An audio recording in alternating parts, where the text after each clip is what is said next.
నాకెంతో ఇష్టమైన ఉల్లిపాయ మసాలా కర్రీ చేస్తున్నాను. ముందుగా ఆయిల్ వేడెక్కిన తర్వాత తాలింపు గింజలు వేసి బాగా కలపాలి.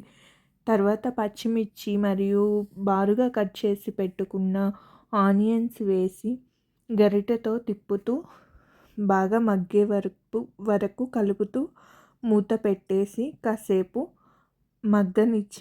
మగ్గనివ్వాలి. తర్వాత ఒక చిన్న లవంగం వేసి కలపాలి. మంచి అరోమా వస్తుంది. తర్వాత కొంచెం సరిపడినంత సాల్ట్ మరియు సరిపడినంత పసుపు తీసుకొని బాగా మిక్స్ చేయాలి.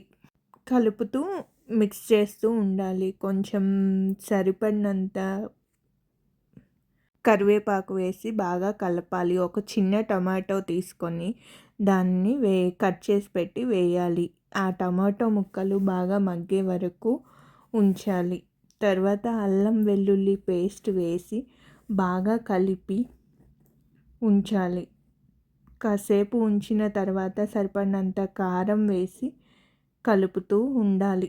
కారం బాగా ఆ ముక్కలకి పట్టిన తర్వాత దానికి సరిపడినంత వాటర్ వేసి ఆ ఆనియన్స్ మగ్గే వరకు కలుపుతూ కాసేపు ఉంచాలి.